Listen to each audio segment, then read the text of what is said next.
This is KGW News at noon. New at noon, some exciting news for those of you in Salem. Hello, everyone. I'm Brenda Braxton.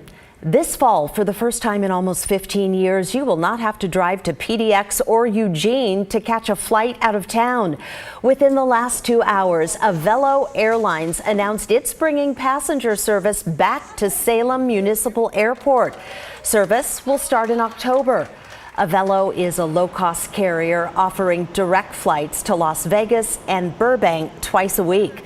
Fares begin at $39 one way. Avelo also flies out of Eugene, Redmond, and Medford. KGW was in Salem for this morning's announcement. We will have much more on the economic impact coming up on the news at 4. Now to some of the other local headlines that we're tracking for you on this Thursday. Portland firefighters had a very busy morning. First, they responded to a commercial fire near 111th and Northeast Sandy Boulevard in the Park Rose neighborhood. They got there around 5 o'clock and found a bus on fire. It had been converted into a storage unit, and the flames spread to the roof of an adjoining machine shop. Firefighters quickly put out the flames before they caused any major damage. But as you can see, the bus and at least one other vehicle were destroyed. And while all that was happening, another call came in, sending crews to East Portland for a house fire. This was in the Powellhurst-Gilbert neighborhood near 125th and Bush. You could see flames and smoke coming from a front window.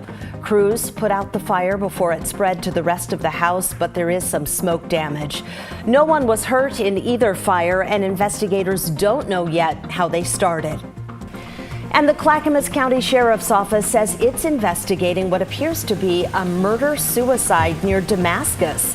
This is video from Southeast Delia Street late last night. At this point, no other details have been released. We will update you as soon as we learn more. Now to an update on the Boulder fire burning southeast of Mount Hood. Although it's 0% contained, crews are holding the size of the fire to 237 acres. 385 personnel are now fighting the fire from the ground and from the air. That's up from 300 yesterday. Officials say they're preparing for the heat, digging lines around the perimeter and keeping an eye on hot spots. There's a meeting tonight at the community hall in Wamak. It starts at 7 o'clock.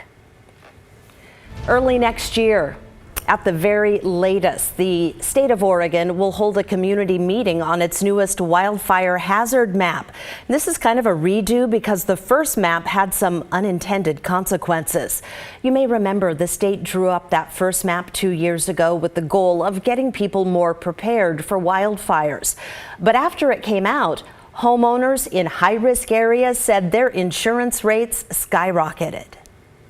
There certainly was some misunderstandings and consternation about the map and the risk that it posed. This map is about the environmental hazard, and it has to be based on weather, climate, topography, and vegetation.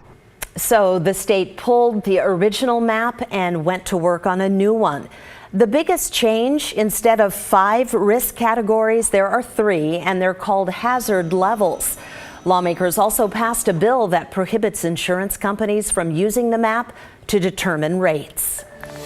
Well, the stretch of hot weather heading our way has prompted a heat advisory. Rod is here with who it covers and when it starts. Yeah, so for parts of the valley, certainly you folks down in Albany and southward of Eugene, the heat advisory technically from the Weather Service starts tomorrow. For Portland, Saturday. Some areas it extends into Sunday. We're talking about the areas covered in the orange, which extends from Clark County southward. It does not include Cowlitz County, where temperatures are expected to hold in the low 90s on Saturday, which will be the hottest day. It does not include the coast. I do want to point out that overall, what's coming tomorrow with the first day in the 90s, Saturday mid to upper 90s, and Sunday looks very similar, within 2 or 3 degrees to what we had last week. Confidence is high. We certainly will be looking at the hottest day of the bunch on Saturday. I'll get into those temperature projections coming up in my complete forecast in just a bit. You know, I like to say when Astoria is sunny, everybody's sunny. often it works out that way. 67 degrees up in Clatsop County. Look at the clear skies from the Chinook Winds Casino Resort in Lincoln City, and there are the clear skies in downtown Portland. Lunchtime temperature is a warm 77 degrees. So in my mind, I'm thinking my forecast high of 86 is a slam dunk. We might even go a little bit warmer than that, still in the 80s at 8 p.m. Again, we'll get into more of the specific temperatures this weekend coming up, Brenda. Thank you, Rod. We are almost 1 week into Portland's daytime camping ban.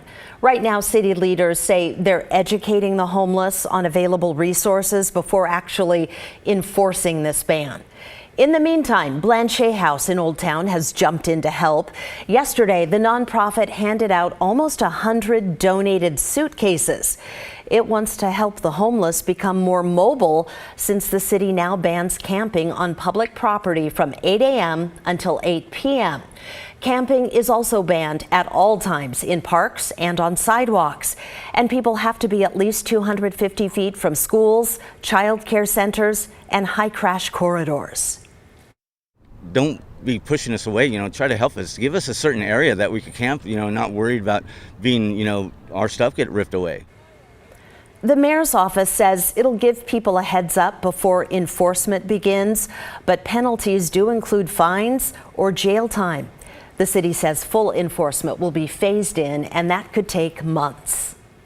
Eugene City Council has scrapped a plan to ban natural gas appliance hookups in some new residential construction.